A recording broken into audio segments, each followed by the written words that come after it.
ये मीडिया खुद गद्दार है। जो गद्दार होगा उसको गद्दार दिखाई देंगे।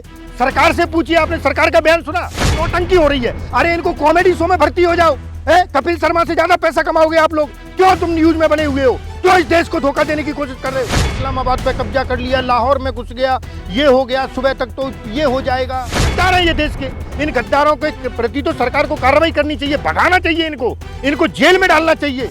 मोदी मीडिया हमारे देश की जो फजीयत करवाने पर तुला हुआ है वो किसी से छुपा नहीं। और आपने देखा कि एक मुस्लिम और एक हिंदू महिलाएं इस देश की जो सिंदूर ऑपरेशन चल रहा है उसका प्रतिनिधित्व कर रही हैं उनको, और ये इधर हिंदू मुस्लिम करने में लगे हुए हैं। सरकार की गलती मानता हूं कि आज तक इन न्यूज चैनल वालों पे कोई कार्रवाई नहीं कर रहे हो।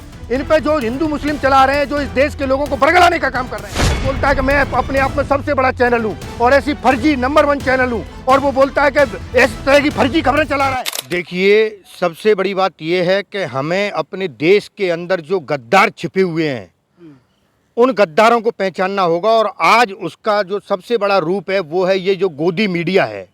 क्योंकि एक तरफ हमारे देश के जो सैनिक हैं वो सीमा पर लड़ाई लड़ रहे हैं, अपनी शहादत दे रहे हैं, लोगों की जान जा रही है, और ये जो देश का गद्दार मीडिया है जो सरकार की वाही वाही करने में लगा हुआ है, वो आप देख रहे हैं किस तरह से देश के लोगों के अंदर पैनिक फैला रहे हैं।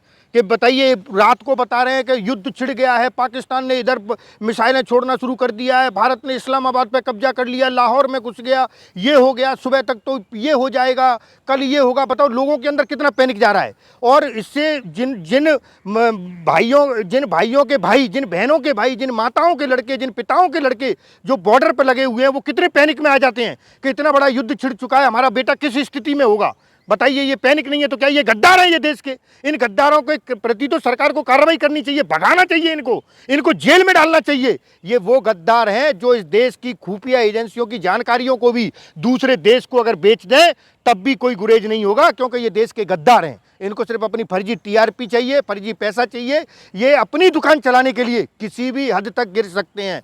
कुछ चैनल हैं जिनका मैं नाम तो क्या लूँगा, पूरे देश के लोगों को पता है कि वो आज देश के अंदर क्या कर रहे हैं। ऐसी स्थिति में जब पूरा देश, इस देश का हर वर्ग, चाहे वो हिंदू हो, मुस्लिम हो, सिख हो, ईसाई हो, महिला हो, बच्चे हो, छोटे छोटे बच्चे भी इस बात को समझ रहे हैं कि हमारा पाकिस्तान के साथ युद्ध चल रहा है, हिंदुस्तान के साथ हिंदुस्तान पाकिस्तान का युद्ध चल रहा है। इस देश का हर पार्टी, चाहे कोई सी भी पार्टी हो, आपने सुना ओवैसी का भी भाषण सुना था, आपने अखिलेश जी का भी सुना, हर छोटी पार्टी से लेकर के हर बड़ी पार्टी सरकार के साथ कंधे से कंधा मिला करके खड़ी हुई है, क्योंकि ये देश का सवाल है। और ऐसे समय में ये गोदी मीडिया हमारे देश की जो फजीयत करवाने पर तुला हुआ है वो किसी से छुपा नहीं है।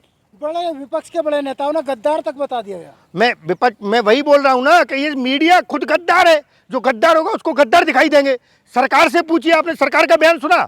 आपने सुना क्या? ये जो फर्जी यूट्यूबर हो गए, फर्जी जो क्या है आपके जो चैनल वाले हो गए, चाहे डीडी न्यूज हो, चाहे और भी जो, चाहे एबीपी न्यूज हो, ऐसे लगता है कि पता नहीं यही युद्ध लड़ रहे हैं क्या। रात को दिखा रहे हैं, वहां पर जा करके देखिए तो मिसाइल चली, नौटंकी हो रही है। अरे इनको कॉमेडी शो में भर्ती हो जाओ।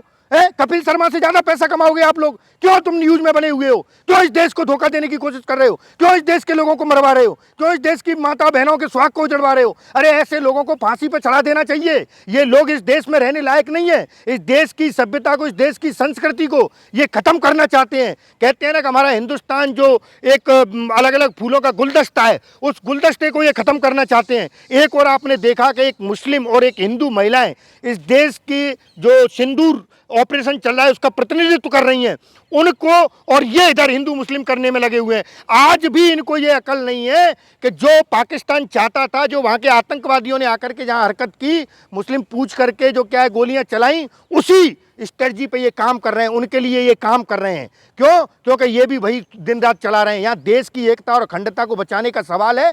देश के लोगों के मन में अगर कोई ऐसी चीज़ ना आए, इसके लिए मैं मानता हूँ कि सरकार ने 2 अलग अलग धर्म की महिलाओं को प्रतिनिधित्व करने का मौका दिया, लेकिन उसके बावजूद भी मैं सरकार की गलती मानता हूँ कि आज तक इन न्यूज़ चैनल वालों पर कोई कार्रवाई नहीं कर रहे हो। इन पे जो हिंदू मुस्लिम चला रहे हैं, जो इस देश के लोगों को बरगलाने का काम कर रहे हैं, जेल में डालो, फांसी दो इनको।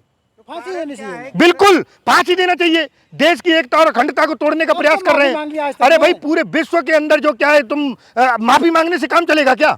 माफी मांगने से काम चलेगा?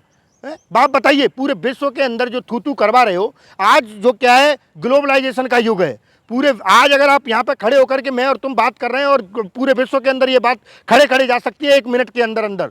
और आप एक जो क्या है मेन स्ट्रीम मीडिया जिसको बोलते हैं, वो आज तक बोलता है कि मैं अपने आप में सबसे बड़ा चैनल हूँ और ऐसी फर्जी नंबर 1 चैनल हूँ, और वो बोलता है कि इस तरह की फर्जी खबरें चला रहा है, यानी कि आपको पूरा विश्व देख रहा है और आप फर्जी खबरें चला रहे हो। अरे इस देश के दूसरे देशों में भी नागरिक रहते हैं, वो इस तरह की फर्जी खबरों को देख रहे होंगे तो क्या सोचेंगे अपने मन में, क्या चल रहा है? क्या करने की कोशिश कर रहे हो आप लोग? समझना चाहिए इस देश की सरकार को, इस देश के इन फर्जी चैनलों को, इनको जेल में डालो, इनके लाइसेंस रद्द करो और ये कोई भी न्यूज़ न चला सके, ऐसा इनका काम करो।